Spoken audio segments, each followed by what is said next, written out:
સુરત જિલ્લામાં આવેલી મોટી કેમિકલ ઇન્ડસ્ટ્રીમાં આગ જેવી દુર્ઘટના સમયે તકેદારીના ભાગરૂપે જાગૃતિ કેળવાઈ તથા અકસ્માતો ઘટવાના આશયથી ઓલપાડ સ્થિત હિન્દુસ્તાન કેમિકલ કંપનીમાં મોકડ્રીલ યોજાઈ હતી। કંપનીના અનલોડિંગ એરિયામાં સવારે 10:32 અચાનક જ એમોનિયા ભરેલા સિલિન્ડર ટ્રકમાંથી અનલોડિંગ કરતી વેળાએ લિક્વિડ લાઇન વાલ્વ ગાસ્કેટ ઉપર પંચર થવાથી એમોનિયા ગેસ લીકેજ થયો હતો। કંપનીના ફાયર મોનિટર દ્વારા પાણીનો મારો કરવામાં આવ્યો હતો। ફાયર અને સેફટી ઓફિસરોએ લીકેજ અટકાવવાના પ્રયાસ કર્યા હતા, પણ લીકેજ કાબૂમાં ન આવતા ઓન સાઇટ ઇમરજન્સી જાહેર કરી હતી। તમામ કર્મચારીઓને સુરક્ષિત સ્થળે ખસેડવામાં આવ્યા હતા। લીકેજ સાઇટ ઉપર એક અસરગ્રસ્ત કર્મચારીને કંપનીમાં ઔદ્યોગિક હેલ્થ સેન્ટરમાં સારવાર માટે ખસેડવામાં આવ્યા હતા। ત્યારબાદ 10:42 એમોનિયા લીકેજનું પ્રમાણ વધતા અને સ્થિતિ કાબૂમાં બહાર જતા સાઇટ મેન કંટ્રોલ દ્વારા લોકલ ક્રાઇસિસ ગ્રુપને જાણ કરવામાં આવી હતી, જેથી લોકલ ક્રાઇસિસ ગ્રુપે ઓફસાઇટ ઇમરજન્સી જાહેર કરી હતી। ઇમરજન્સીને કોલ મળતા જ હજીરાની અને અદાણી કંપનીઓની ફાયર વિભાગની ટીમે ઘટના સ્થળે પહોંચીને પાણીનો મારો ચલાવ્યો હતો। તેવામાં વધુ એક કર્મચારી ગેસની અસર થતાં ઓલપાડ હેલ્થ સેન્ટર સારવાર અર્થે ખસેડવામાં આવ્યો હતો। મોકડ્રીલ બાદ ડીપ બ્રીફિંગના મામલતદાર SD ચોપડાએ ઓછા ક્વિક રિસ્પોન્સ ટાઈમમાં બચાવવા રેસ્ક્યુ વર્ક શરૂ થવામાં ભાર મૂકી દરેક કેમિકલ ઇન્ડસ્ટ્રીમાં મેનેજમેન્ટ તેમજ મોકડ્રીલમાં રહી ગયેલી ક્ષતિઓનું પુનરાવર્તન ન થાય તે માટે તકેદારી લેવા માટે તેમણે જણાવ્યું હતું।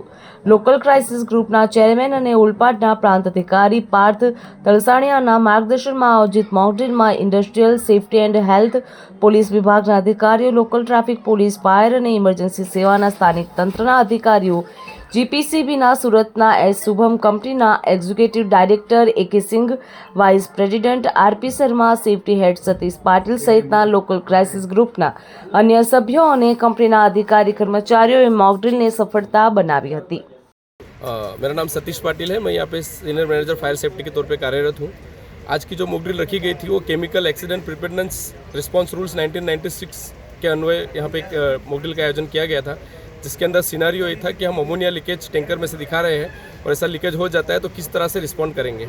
हमारी टीम ने कोशिश की, काफ़ी अच्छे से ड्रिल को मैनेज किया। इसके उपरांत इस ड्रिल का जो मुख्य हेतु था वो ये था कि जो हमारा तंत्र है, police, fire brigade, health officer, CHC, वो कैसे रिस्पॉन्ड कर रहे हैं, मेनली उसको चेक करने के लिए आज ये ड्रिल की गई थी, जो कि बहुत अच्छे से उन्होंने टाइमली मैनेज किया है। नमस्कार, मैं sub inspector fire Dilip Sonawane CISF NTPC कवा से आया था। हमको मैसेज मिला था यहाँ पर कि केमिकल जो है अमोनिया लीकेज हुआ है, आप जल्द से जल्द हमारी सहायता के लिए पहुँचे। इमीडिएटली हम वहाँ से गाड़ी लेके आए।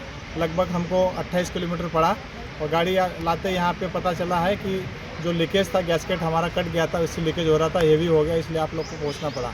गैस ऐसी चीज़ है, अगर जल्द से जल्द कंट्रोल नहीं किया जाता तो काफ़ी लोगों को नुकसान हो सकता है, इसलिए हम तुरंत पहुँचे और गैस को डाइल्यूट करने के लिए वाटर स्प्रे का सिस्टम हमने आ गई।